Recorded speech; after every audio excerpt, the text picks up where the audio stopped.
I really hope this video doesn't get taken down. Hey crew, my name is Dave and welcome to Cave Central. Is Taylor Swift a federal asset hired by the US government to influence elections? Fox News seemed to think so. It didn't take long for other right-wing commentators to speak on the matter. Now, don't get me wrong. I don't put it past politicians to rely on celebrity endorsements as a cheap way to get votes. But why are they trying to make Taylor Swift endorsing Joe Biden for re-election sound like some type of subversive covert operation when there's nothing subversive or covert about Taylor Swift's presence whatsoever? They've done studies on this, and they found that there's no evidence that celebrity endorsements for political candidates tilt the outcomes of elections. Otherwise, Hillary Clinton probably would have won in 2016. So what's the concern, or the interest for that matter? Well, after taking the due diligence of hearing the arguments from these right-wing commentators, I decided to do my own research on the matter. Upon this, I noticed that their arguments didn't really add up with the full timeline of events, but strangely not in the way that you would think. Something stinks. That might just be you. But after doing my research, I think Taylor Swift might be planning something else for this upcoming election cycle that none of us were supposed to be expecting. But before I explain that, let's look at the full timeline of events. In November 2017, Taylor Swift released her album Reputation, which was the sixth and final album she was obligated to release due to a contract she signed in 2005 under her record label, Big Machine Records. Supposedly, when she released this final album under her contract,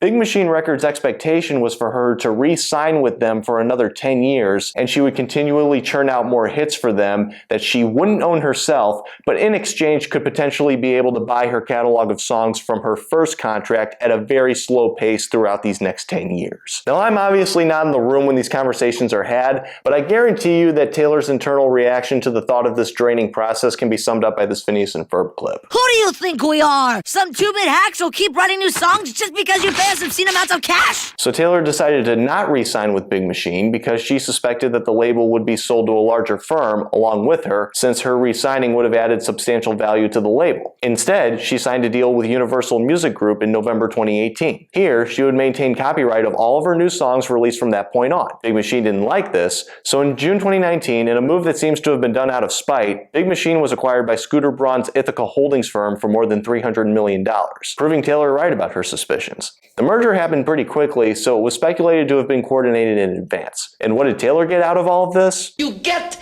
nothing! You lose!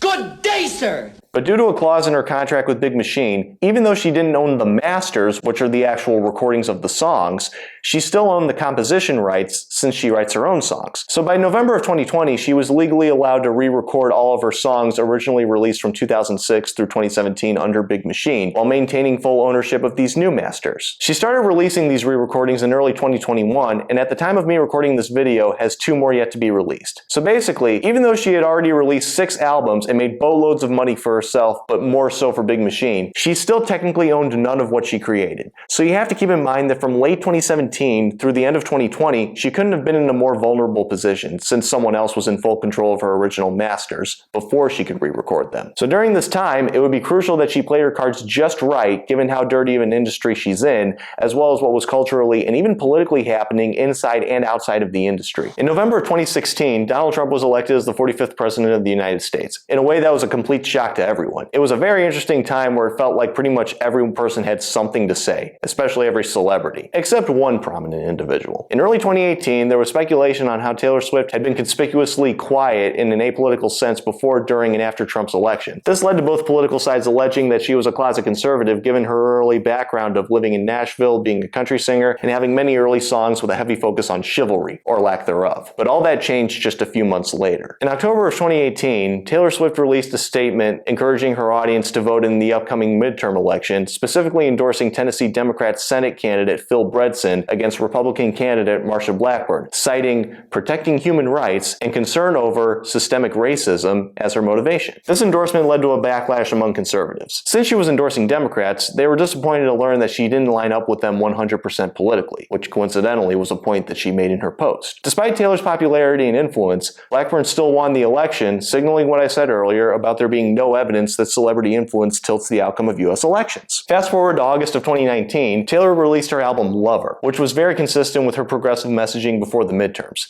This album featured songs that represented her take on political but arguably more social issues. One of these was notably the song titled The Man. Some people enjoyed it because it resonated with their views on gender inequality, but other people criticized it because they thought it came off like an overgeneralized bashing of men as a whole. But in hindsight, and after further research, I came to the conclusion that it was actually trying to make a more specific, nuanced point. And I'll get back to this. In December of that year, Taylor was the recipient of the Billboard Woman of the Decade Award. At the ceremony, she gave an acceptance speech where she recaps her time in the industry over the years thus far, highlighting her experience specifically as a woman. Now, you could easily argue that she didn't face the biggest brunt of the record industry, at least compared to the signed musicians that we've never even heard of, but her particular experience as well as her prominence puts her in a position where she can shine a light on the issue of unfair artist compensation as a whole to make it less likely for musicians following in her footsteps to be taken advantage of in the future, female or male. But then she brings up her specific situation about how her catalog was acquired by Ithaca Holdings without her permission, and she mentioned some very, very important details that probably turned a lot of people's heads. Lately, there's been a new shift that has affected me personally and that I feel is a potentially harmful force in our industry. And that is the unregulated world of private equity coming in and buying up our music as if it is real estate, as if it's an app or a shoe line. This just happened to me without my approval, consultation, or consent. You know, for being labeled as NPC celebrity bot number 1989 by some people, she seems to have a pretty solid understanding of how the business of the record industry works behind closed doors. And what she says afterwards is even more intriguing. After I was denied the chance to purchase my music outright, my entire catalog was sold to Scooter Braun's Ithaca Holdings in a deal that I'm told was funded by the Soros family, 23 Capital, and the Carlyle Group. Yet, to this day, none of these investors have ever bothered to contact me or my team directly to perform their due diligence on their investment in me, to ask how I might feel about the new owner of my art. The fact is that private equity is what enabled this man to think, according to his own social media post, that he could buy me. So in that clip, she basically confessed, shamefully but transparently, that at that time she was unwillingly bought and paid for by 23 Capital, the Carlyle Group, and George Soros. These also happen to be very prominently wealthy donors to political candidates, particularly for the Democrat Party. Not only that, but these investors have equity, therefore influence, in media companies, which Taylor voiced her frustration with earlier in the speech. I would keep accommodating, overcorrecting in an effort to appease my critics. Now I'm actually a calculated manipulator rather than a smart businesswoman? Now I'm being cast as a villain to you? Okay, here's an album called Reputation, and there are lots of snakes everywhere. So for giving the major revelations that she just did, she has to be very, very, very careful with her words and framing if she doesn't want a smear campaign thrown her way. If she hadn't shifted her image from being apolitical country girl to being more progressive and made the points she did about dishonest media and private equity firms buying up everything, which includes dishonest media, the same dishonest media probably would have had a field day with headlines trying to slander her as regressive, to say the least. Once you factor this information, as well as who's above her,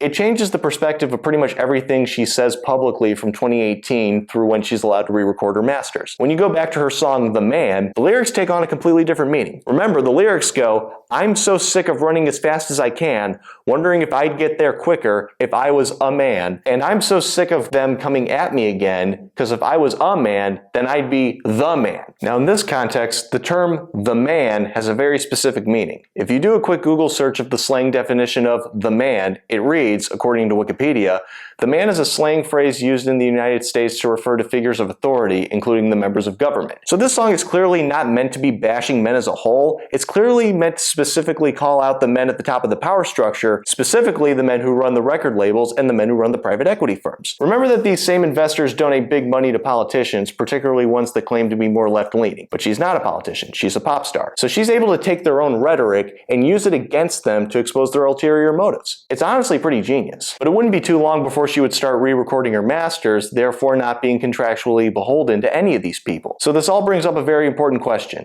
What else does she know that she wasn't allowed to say? In January 2020, Netflix released the film Miss Americana, which was a documentary centered on Taylor Swift and her prominence. There's one clip that made the rounds on the internet where she's discussing the decision with her inner circle to politically come out of the closet before the 2018 midterms and endorse Phil Bredesen. In this clip, she had some particularly strong words to say about Republicans like Donald Trump and Marsha Blackburn.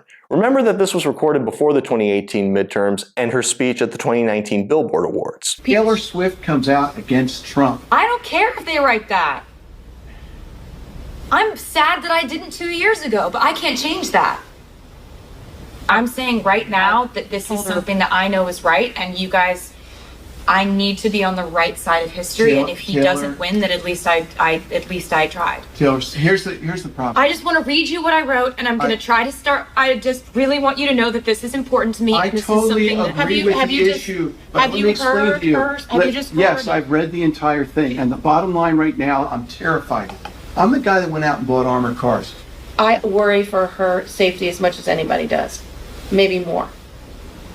It really is a big deal to me.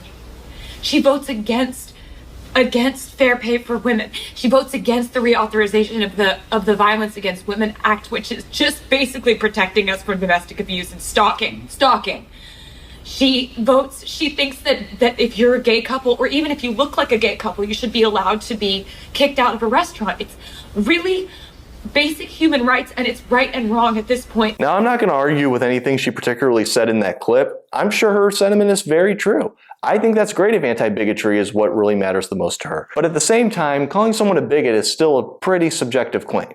It's not good at all when it happens, but being bigoted is something that anyone can allege someone else of being, then change their mind about it whenever they feel it's justified. Snoop Dogg already did that. Maybe Taylor could potentially do the same. Another thing to keep in mind, as far as I know, since this moment, this is pretty much the only political subject that she's spoken about at all, and seemingly not much else. Remember, when this documentary was filmed, the Trump-Russia collusion story, where it was alleged that the Trump campaign colluded with the Russian government to steal the 2016 election, was still a mainstream news story at the time. But that story later turned out to be completely fabricated. In 2018, Taylor Swift could have alleged the same thing in her documentary, but she didn't. Maybe because she could have known back then that it was possible that she would have been pushing something specific that turned out to be a blatant lie. And there's a lot of other similar issues of this nature that she hasn't said anything about. I also want to make a specific point about Phil Bredesen. Let's take a quick trip back in time. What was the biggest news story before the 2018 midterms? The Kavanaugh hearings. To recap, Brett Kavanaugh was appointed by Donald Trump to be his nominee for the Supreme Court. Shortly after, he was accused of doing something misogynistic, to say the least. But there was no actual evidence of any wrongdoing. So he narrowly became approved to serve on the Supreme Court. Because there was no evidence, Phil Bredesen said publicly that he did not think that Brett Kavanaugh should have been disqualified. Remember, the Kavanaugh hearings were the biggest news story at the time, and Bredesen became a bit of a pariah to the Democrats because of his comments. Despite all this, Taylor Swift endorsed him shortly after he made these comments. That leads me to believe that she's staunchly anti-bigotry and anti-misogyny, but at the same time, it sounds like she still believes in due process. Now, she doesn't directly bring any of these things up in her endorsement, but she says in her post that she strongly encourages people to research the candidates. So if you typed in Phil Bredsen's name on Google at the time, you would have seen a bunch of headlines saying, "Phil Bredesen doesn't think that Brett Kavanaugh should be disqualified from the Supreme Court process." It's almost as if Taylor was trying to give a subtle wink and a nod that she's not a hardline partisan. Most importantly, remember that Taylor still didn't own her catalog at the time. Also remember that when Ithaca acquired Big Machine in June 2019, it was speculated that it was planned well in advance. And also remember that Taylor had some suspicions while at the label that it might get sold to someone else, whether she re-signed or not. Maybe when this documentary was filmed, she possibly could have had some secondhand foreknowledge of the sale, even if she was uncertain of who was buying or who was funding the process. Regardless, maybe at this specific point in time, she had to adopt a very mainstream political ideology for safety to protect her image, while still being consistent with what she really believes, of course. One final point about this clip, parts of this documentary were recorded before the 2018 midterm elections, but the documentary wasn't released until January of 2020. Why wait more than 14 months later if the point of the documentary is to display how she harnesses the full power of her voice to help boost a candidate that still ended up losing? And this was only the beginning of 2020. So yeah, I don't think I need to give anyone PTSD by describing the rest of 2020 as a whole. But in October of 2020, Taylor endorsed Joe Biden in a way that was really not that shocking.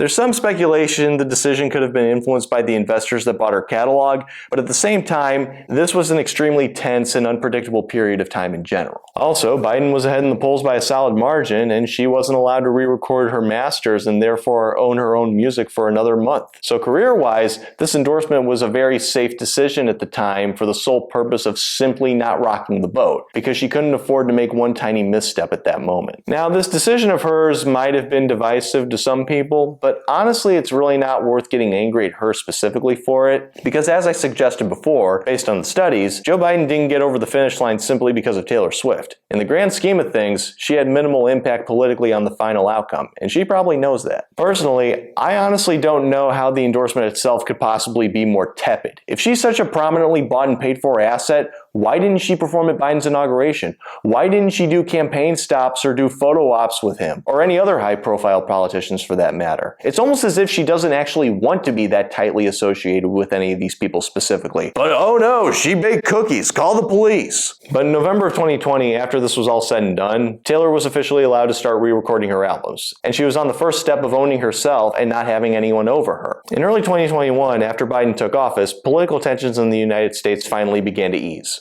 Until August. But from April 2021 through October of 2023, Taylor had released the re-recordings of 4 of her 6 albums that she made under Big Machine, which she dubbed as Taylor's version. So now she's a liberated, self-dependent woman who isn't owned by Scooter Braun or any investors evermore. So through the clever marketing tactic of, hey 16 to 34-year-old suburban girls, the big bad man tried to rip Tay-Tay's songs right out of her hands, but now she's got them back, and remember the first time you listened to these songs at your high school homecoming dance? Well, guess what? You get to listen to them for the first time all over again. So with the hype around the releases of these re-recordings combined with the hype for the Eras Tour, which marked the first time that Taylor could actually perform these songs while actually owning them, she went from already being very mainstream to spiking exponentially in popularity, as well as being boosted into billionaire status. Some have even argued that she's at the same level of fame and success that Michael Jackson, the Beatles, and Elvis Presley were at their time. And if that's true, God bless, that's amazing. When I was 9, I didn't guess that she was going to be who she is now. She didn't even have a show on the Disney Channel at the time. But I'd be lying if I said there weren't a few of her songs that I do like. I'm just gonna shake, shake, shake, shake, shake. Shake it off, shake it off. So to recap, November 2017, Taylor Swift releases her final album under Big Machine Records. November 2018, Taylor's contract with BMR ends, she signs with Universal, and she gets openly political while at the same time that her former label, along with her masters, were going to be acquired by someone else. In June 2019, her masters get acquired by Scooter Braun's Ithaca, whose investors are all big donors to the DNC. December 2019, she angrily calls out Scooter Braun and said investors for buying and paying for her without her consent. October 2020, Taylor endorses Joe Biden while the investors are in control of her music and by extension, her. November 2020, Taylor is legally allowed to re-record her songs and therefore start on her path to freedom. April 2021 through May of 2024, she's officially a free person and not beholden to anyone. She's released the re-recordings of 4 of her 6 original albums that she now owns. The records do numbers, her tour does numbers, she's officially a billionaire, and she generally seems a lot happier. Hashtag girl boss. So at this moment, she has a very unique level of star power that I don't think I've personally seen from anyone else in my lifetime. And she's at a point where recently a Newsweek poll found that 18% of respondents would be more likely to vote for whoever Taylor endorses in the 2024 presidential election. And this has been fueling the PSYOP theories. But the same poll says that 17% of voters are less likely to vote for whoever she endorses. So when you do the math, maybe she has sway over 1% of voters? Maybe? Now, like I've been saying, I think that potential 18% of people were likely going to vote Democrat anyway, whether she endorses Biden or whoever the Democrats decide to run for that matter, or even if she doesn't endorse anyone. And I'm even more certain that the 17% who are less likely to vote for whoever she endorses are making the assumption that she'll endorse Joe Biden this time around like she did last time. But regardless, a lot of people on the right were making a fuss over this poll and what it could mean. Now let me make one thing clear. I honestly have nothing personal against any of these commentators, and I actually want to hear their perspective so I can compare to my own research and come to my own conclusion. The problem I have is that these people are all on the same political team, but each of their arguments either leave out key details, they're just vague arguments in general, or the arguments keep changing. So let's look at them one by one. Here's one example. Jack PSYOP had a tweet generally making the same point that I've been making, but he's strangely ignoring the fact that Taylor has re-recorded most of her albums so that she isn't owned by Scooter Braun's investors anymore. He also has the timeline skewed by saying that Taylor called out the investors in 2019, but started endorsing Democrats in 2020, when in actuality, she started endorsing Democrats in 2018, at the same time she knew she wouldn't re-sign with Big Machine, and could have known that her catalog was going to be sold to someone else, because it sure as hell wasn't being sold to her. Now, one important piece of evidence that's central to this discussion is a New York Times article published in late January of 2024, where Biden representatives admit that getting Taylor to campaign for his re-election is one of their strategies.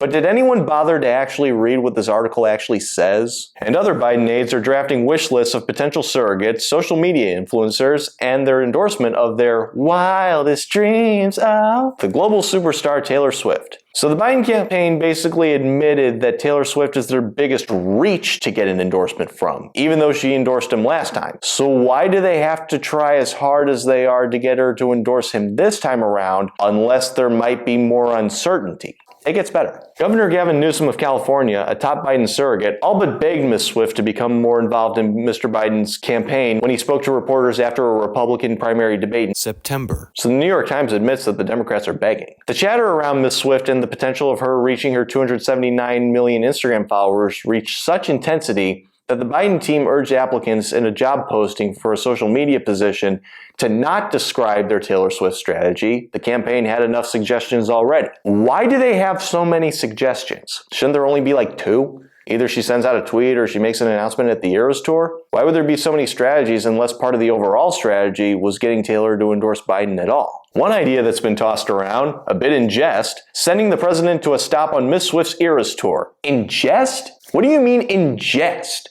Meaning you came up with the idea for the most obvious and direct campaign tactic as a joke? As if to say, that might not actually be on the table? But there's 3 conservative commentators who spoke on this issue in a way that I thought was the most intriguing. Trump's former senior advisor Stephen Miller tweeted, "What's happening with Taylor Swift is not organic." That's pretty vague, Stephen. Care to elaborate? No? Okay. In response to Jack PSYOP's earlier tweet, a month before Super Bowl 58, Vivek Ramaswamy tweeted the following: "I wonder who's going to win the Super Bowl next month, and I wonder if there's a major presidential endorsement coming from an artificially culturally propped up couple this fall," seemingly alluding to Taylor's romance with Kansas City Chiefs tight end Travis Kelce. He goes on to say, "Just some wild speculation over here. Let's see how it ages over the next 8 months." Okay, now that wording is really weird because it's more detailed but somehow even more vague. First of all, he doesn't give any specific names, whether it's who's giving the endorsement or who's being endorsed. And getting a general vibe for Vivek as a person, the second part of the tweet has the energy where it seems like he's trying to set you up for a certain expectation, but at the same time,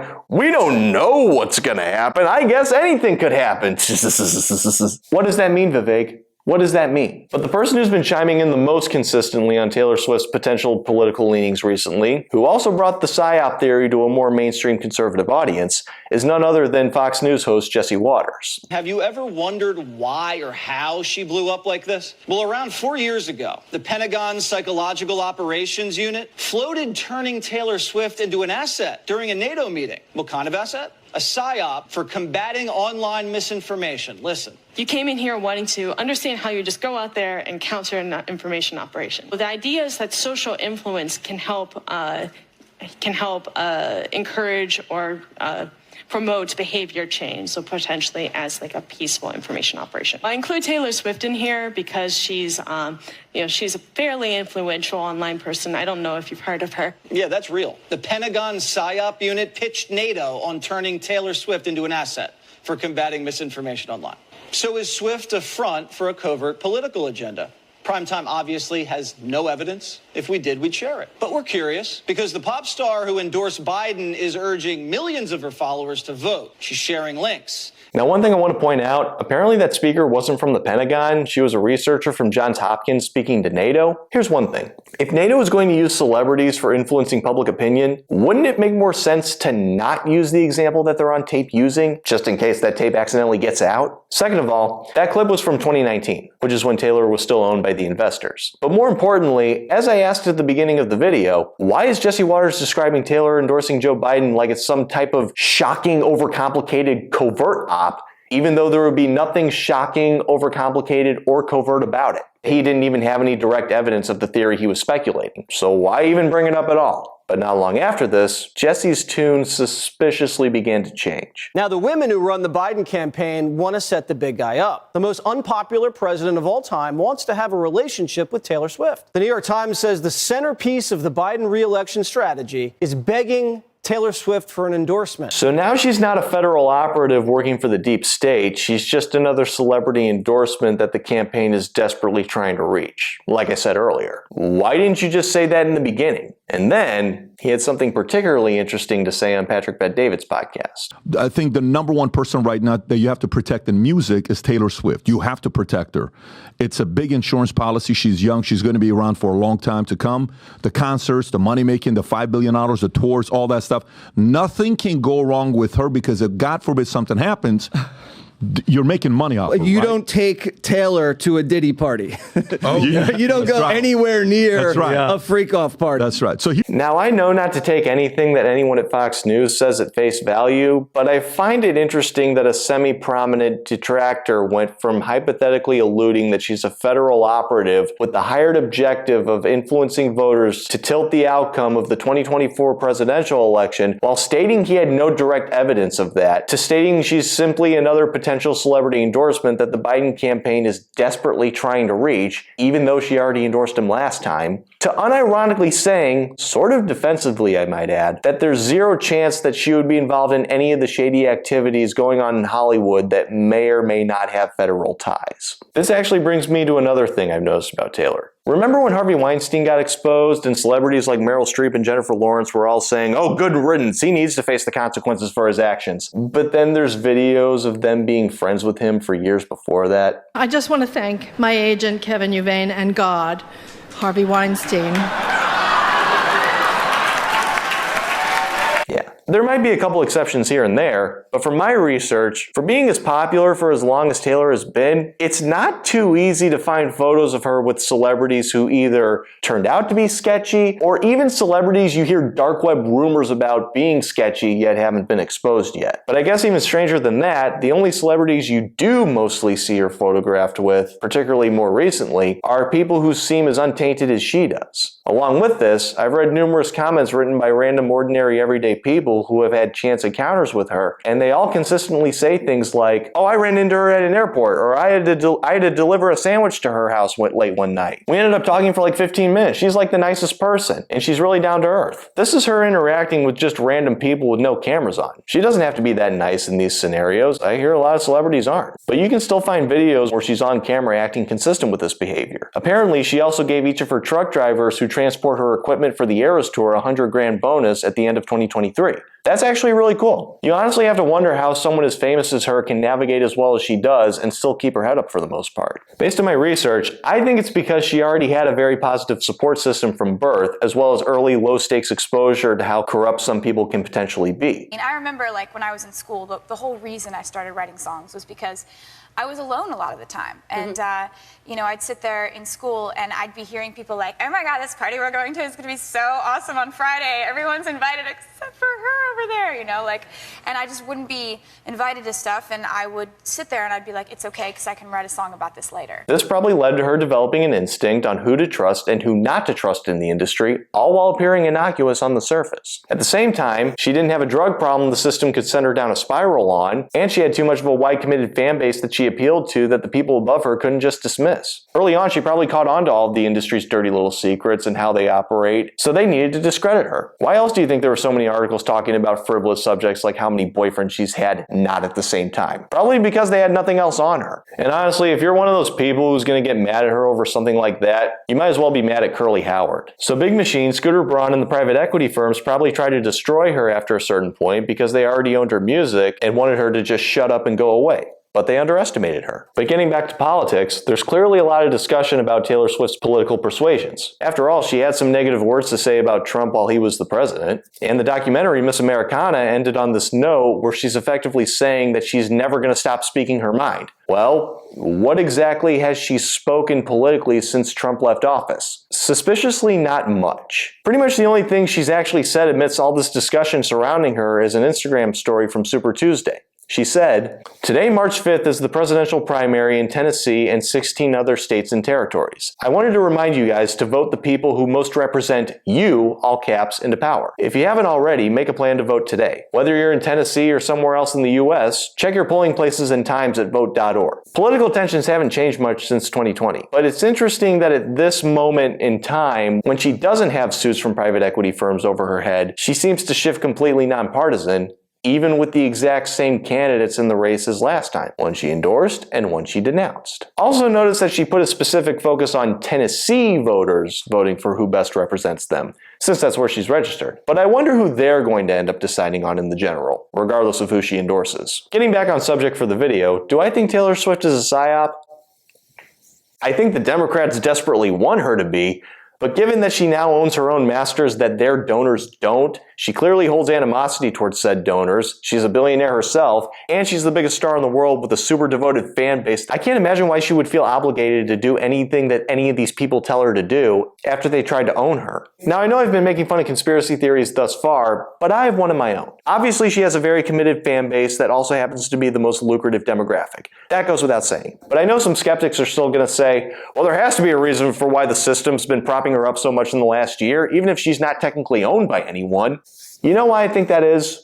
As I said, she most certainly has a base that she naturally resonates with, so she'll inevitably be promoted more. It's basic economics. But along with that, I think part of the reason why she's being propped up so much is because the system is terrified of her. Like I mentioned before, it seems like she knows all the dirty little secrets of the industry, who's connected to who, and even where the money's coming from. But going back to Stephen Miller's vague tweet, if there's anything inorganic about Taylor Swift's current popularity, I think it's partially because the system is trying to give her everything that she wants in order to keep her content. They give her all the awards, they promote her tour, they show her at Chiefs games. That way, she'll feel less inclined to rat out in detail what powerful individuals are doing behind closed doors. Then these powerful individuals won't have to expect mobs of 16-year-old girls wearing pink, purple, and beige t-shirts breaking down their doors. I've seen photos of Swifties wearing shirts that say things along the lines of, "I hate Scooter Braun." That's how much influence over her base she has. But over time, the strategy of keeping her content only gives her more and more leverage compared to the rest of the system, to where eventually she'll feel even less of a need to keep her mouth shut. She's her own system. And if you've listened to maybe half of one of her songs, you would know that she does not forgive those who wronged her very easily. Going back to what the MAGA right-wing influencers were saying about Taylor, even though they were going after her, in fairness, they weren't necessarily cutting her down. If anything, they were building her up without kissing her sparkly leotard. Like she's this big, intimidating ball of influence, but at the same time,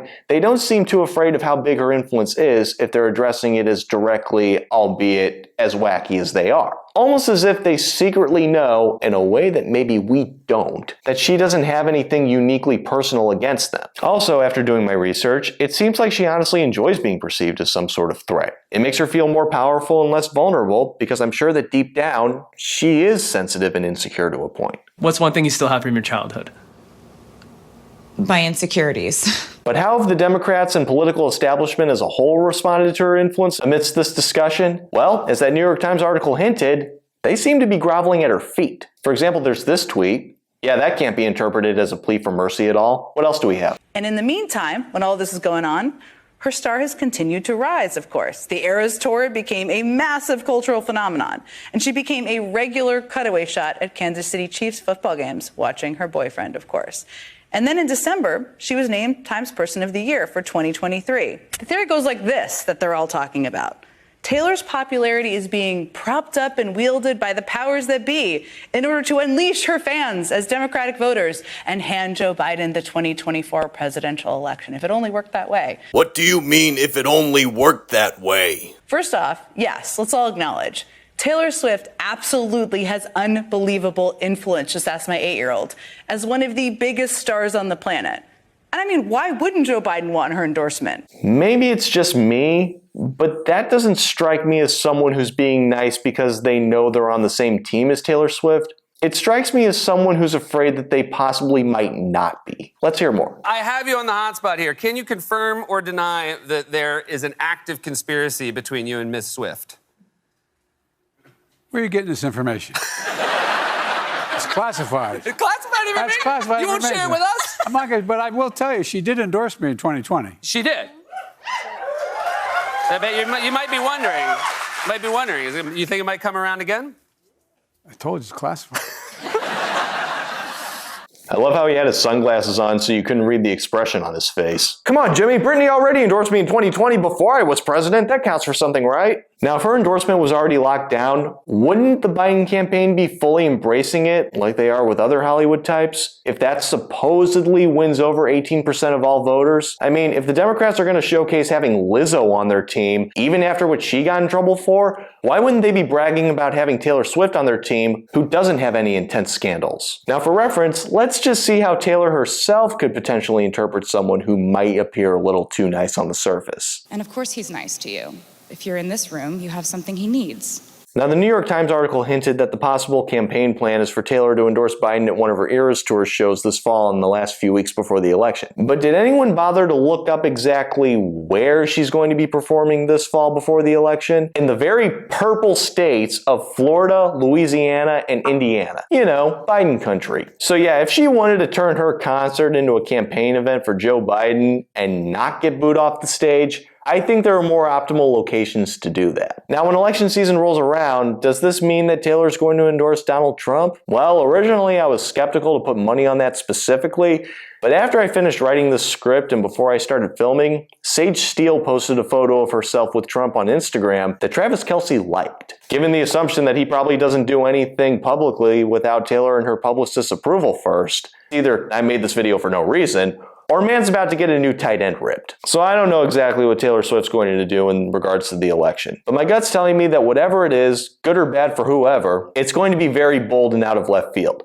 I honestly think it's something that will create some sort of culture shock. She really is at a point of cultural relevance where she could single-handedly flip a switch and everything changes overnight without even affecting her bottom line. And I'm personally really curious as to what it's going to be, and I wish her all the support. Maybe it's not political at all. Maybe she'll announce that her relationship with Travis Kelce was part of her transition into her next era as a Barstool bro or something. Or better yet, maybe their whole relationship is all part of an elaborate guerrilla marketing campaign to promote a new live-action Popeye movie with Bill Hader as Popeye, Taylor Swift as Olive Oil, Travis Kelce as Bluto, and Tim Dillon as Wimpy. But then they're going to just start putting people in stuff that don't act, you know? They'll be like, Travis Kelce's famous. Right, he can definitely play They throw him in, you know? Count Dracula or whatever. And after working directly with each other, they decide that they're incompatible and call it quits as a result of the negative experience. Then when the movie comes out, there's a scene where she's all like, get your hands off me, Bluto! I knew you were trouble! And we're sitting there like, oh my gosh, that's actually real! Or maybe you've just spent a little too much time thinking about this. Well, why the hell else was she doing that cosplay at her concert?